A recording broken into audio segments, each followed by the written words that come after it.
Moi je suis bonapartiste par rapport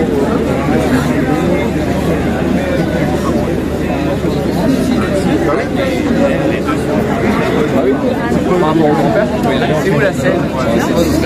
Puisque là, il a des bons effets. Moi je donne beaucoup d'abonnés sur la scène. Oui, on se connaît du Val de Marne. Ah ouais, c'est pas attention.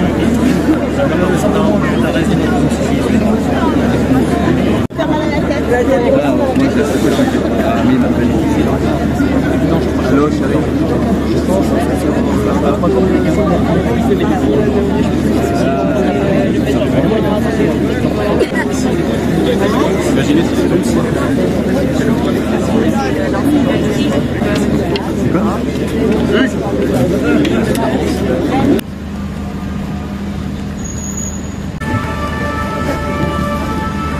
Chers amis, je n'ai pas l'intention d'évoquer ce soir le drame terrifiant qui a frappé la petite Lola et sa famille.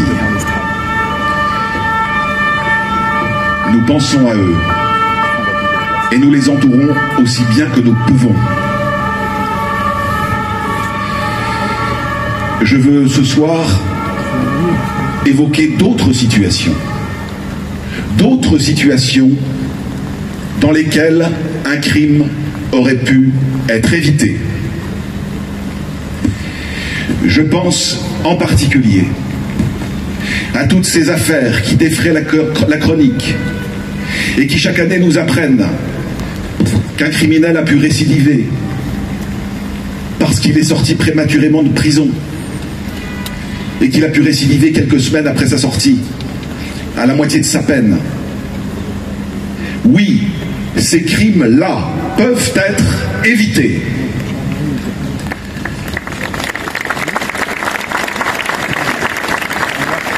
Vous n'empêcherez pas les familles de venir nous voir pour nous dire si cet homme était resté en prison pour purger sa peine, notre fille ne serait pas morte.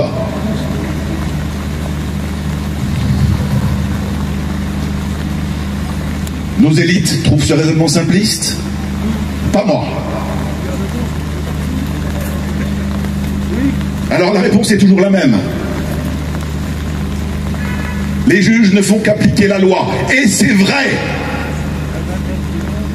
C'est vrai. Mais alors c'est la loi qu'il faut changer.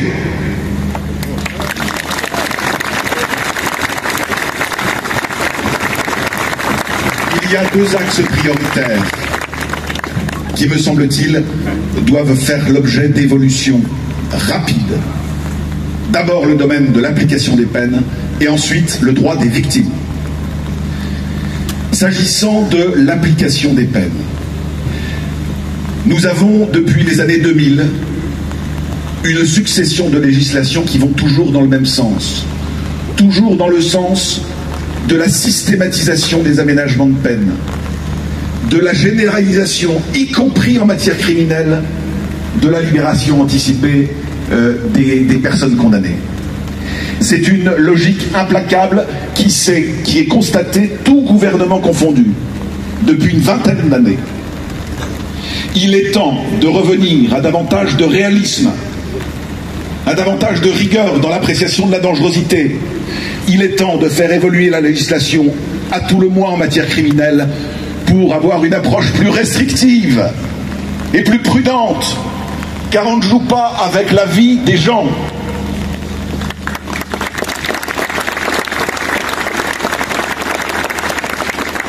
Et il y a en matière d'application des peines deux principes qu'il faut inverser.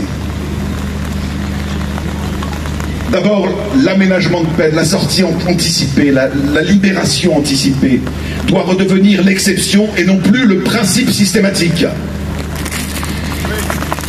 Ensuite, le principe qui doit sous-tendre les aménagements de peine doit être le principe que le doute profite aux victimes et aux citoyens et non plus aux condamnés.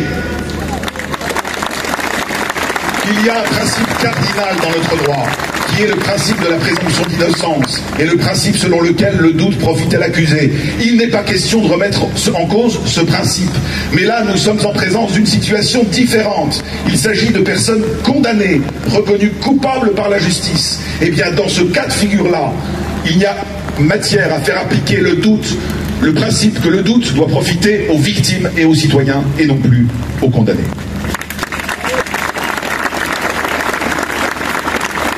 De cette façon, il devient possible d'essayer de faire reculer le crime, sinon de le faire disparaître.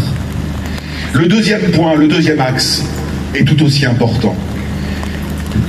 C'est l'axe de la place des victimes dans le procès pénal. Le droit des victimes. Aux côtés de l'Institut pour la justice, depuis plusieurs années, je me suis attaché à cette question de l'équilibre des droits entre le mis en cause, la victime et l'accusation, le principe d'égalité des armes. Et sur le sujet qui nous occupe aujourd'hui, en particulier sur le sujet de la libération anticipée des condamnés, eh bien il me semble que la victime doit être davantage entendue, écoutée, prise en compte. J'ai connu une affaire que tout le monde a en tête, une affaire où un violeur récidiviste a été libéré au bout de 5 ans, alors qu'il devait purger une peine de 10 ans, et quelques mois après sa sortie de prison, il a récidivé avec cette fois meurtre de la victime. Et quand on regarde ce dossier, eh bien on constate que la victime du premier crime, pour le voir au juge d'application des peines, sa conviction, elle avait dit et même écrit « Je suis sûr que cet homme récidivera. Je suis sûr qu'il récidivera. » Cela n'a pas empêché la libération avec la suite désastreuse que l'on connaît. C'est dire à quel point la victime peut avoir une appréciation fondamentalement importante dans ces situations. Alors il y a eu des progrès, grâce à d'autres affaires dans lesquelles j'ai pu être impliqué.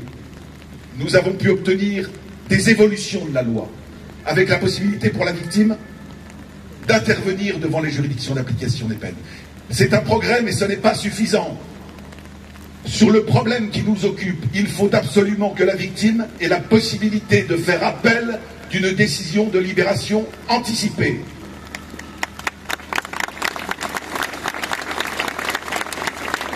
Ne croyez pas que la victime pourra compter sur le ministère public pour faire entendre sa voix, car le ministère public, dans la majorité des cas, s'associe à la demande de libération anticipée du condamné, en respectant d'ailleurs, ce faisant, les circulaires qu'ils reçoivent et qui demandent aux magistrats du parquet de s'associer et de ne pas s'opposer aux demandes de libération anticipée.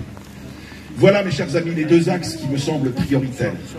Alors, il faut qu'ensemble, modestement, chacun à notre place, avec nos moyens, avec nos convictions, avec notre énergie, nous travaillions ensemble, de manière constructive, à l'élaboration de lois nouvelles, à l'élaboration d'améliorations législatives sur ces domaines capitaux. Soyons déterminés, avec en tête un cap, une boussole. Et cette boussole, c'est qu'il faut que la sécurité et les victimes redeviennent une priorité dans la politique pénale de notre pays. Je vous remercie.